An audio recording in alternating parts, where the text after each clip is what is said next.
Sziasztok, üdvözlök mindenkit itt a Napfényes Vegánséf YouTube csatornán. Az egyik legnézettebb receptünk a napfényes burgonyás pogácsa, és ezért most kitaláltam, hogy továbbfejlesztem, hozok egy másik változatot, édes burgonyával és medvehagymával fogom elkészíteni. Gyertek, tartsatok velem most is!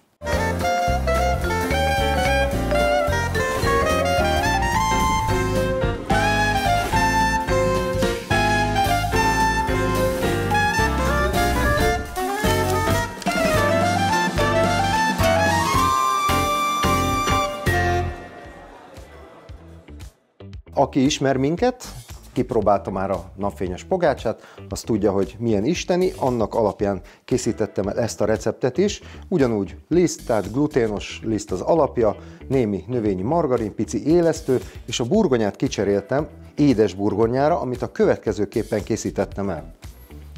Az édes burgonyát megmostam, beforgattam egy folpakba, amit így látjátok, és betettem egy jó órára a sütőbe, 180-200 fokon. Utána a következő lett a végeredmény, így néz ki az édes burgonyánk megsütve. Most direkt elvágtam a közepét, hogy lássátok, teljesen puhára sült, és ki is hűlt. Nagyon fontos, hogy hideg legyen, ne legyen langyos. És az első fázis a receptben, hogy lehámozzuk róla azt a külső héját, amit így láttok, ez elég könnyedén le is jön, így szépen ki tudom venni a héjából. Úgy megnézem, hogy a szélén sincs semmi, egyet török rajta, és mehet ide a keverő vagy üvegtálamba. Másikat is lehámozzuk.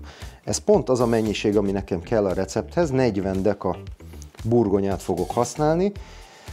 Azért a hagyományos burgonya, amit ismerünk, ugye a sárga burgonya máshogy fog viselkedni, magasabb a keményítő tartalma, ez egy picit vízesebb, lágyabb, hogyha dolgoztatok már vele, úgyhogy nem feltétlenül egy az egybe fogjuk kicserélni, de mindjárt ezzel a krumpli nyomóval szépen összetörjük, és meglátjuk, hogy milyen az állaga. Ugye a margarint is bele kell rakjuk valamilyen formában, ez azt jelenti, hogy együtt fogom lepréselni az édes burgonyával, tehát ide beleteszem az egész tömböt, és a krumpli nyomommal fogom simára törni őket.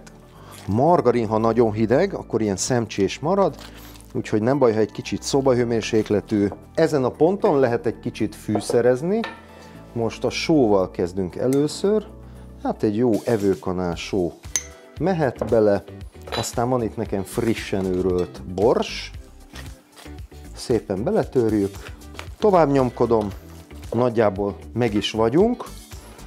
Nem tudom, hogy jól látszik-e, egy picit azért ilyen szemcsések a margarin darabok benne, de ez nem probléma, majd a gyúrás folyamán egynemű lesz a tésztánk. Az első fázisa készen van a receptnek, mehetnek hozzá a lisztek. Először is király búzalisztet teszek hozzá, használhatok tönkölylisztet, vagy biolisztet, vagy bármit.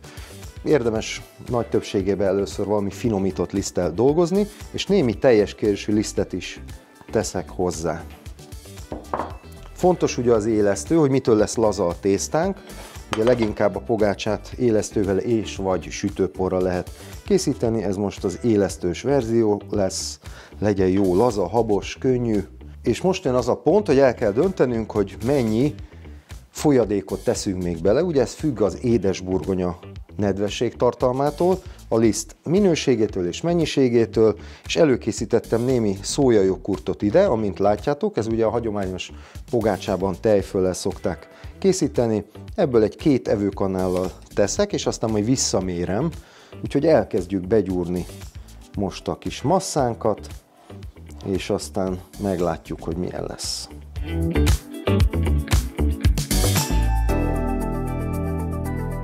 Nagyjából összeállt a tésztánk, most érdemes ilyenkor letisztítani a kezünket.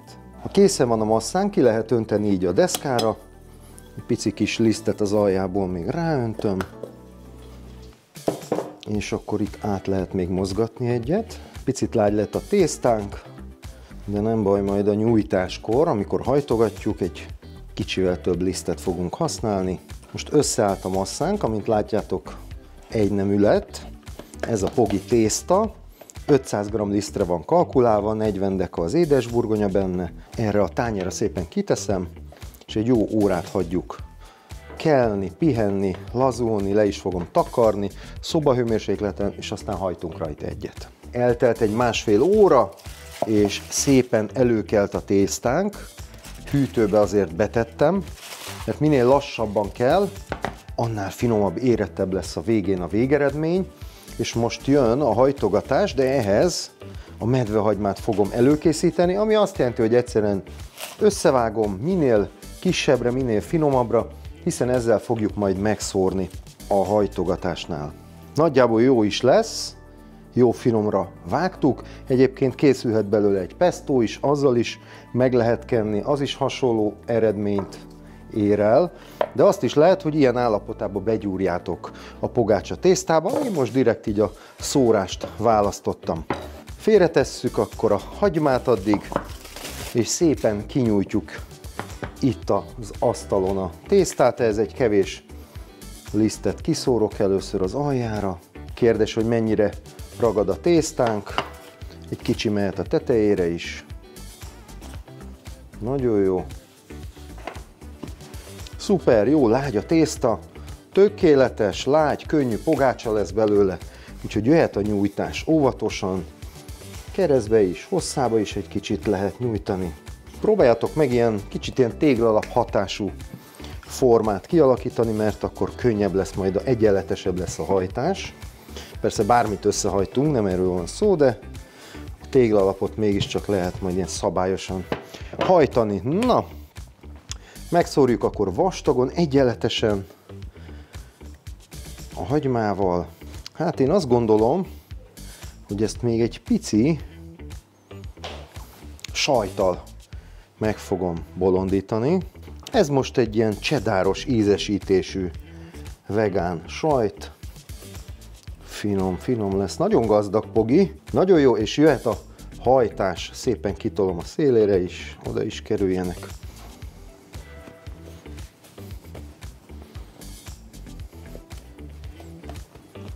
Nagyjából.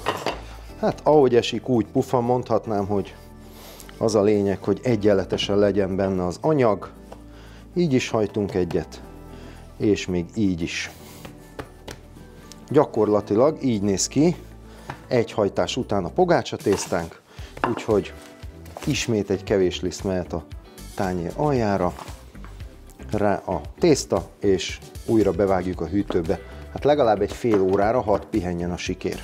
Eltelt egy újabb fél óra, kelt megint a tésztánk, egy kicsit látszik, hogy be van dagadva, úgyhogy ismét jöhet egy lisztezés, csak épp, hogy vékonyan.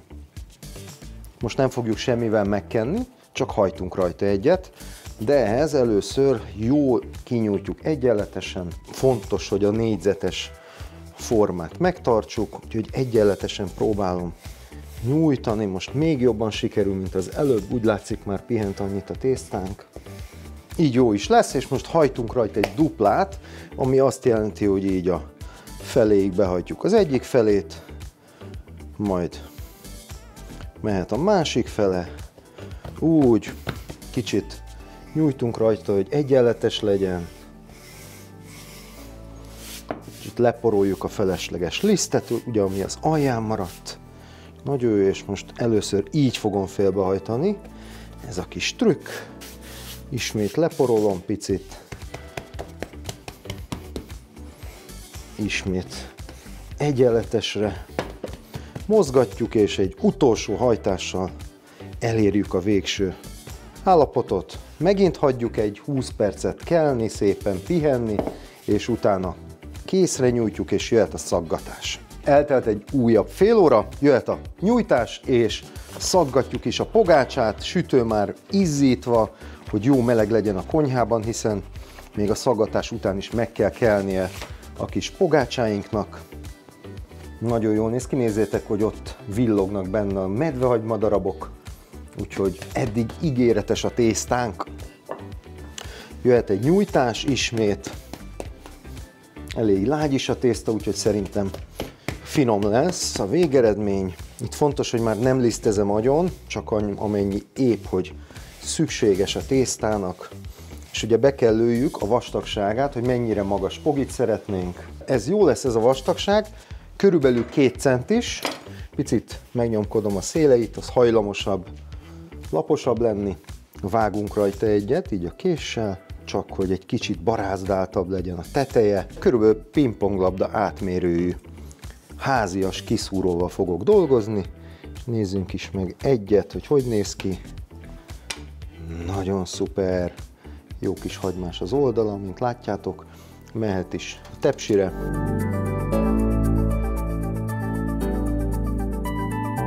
Meg vagyok a pogikákkal, megpróbálom elosztani 2 tepsire.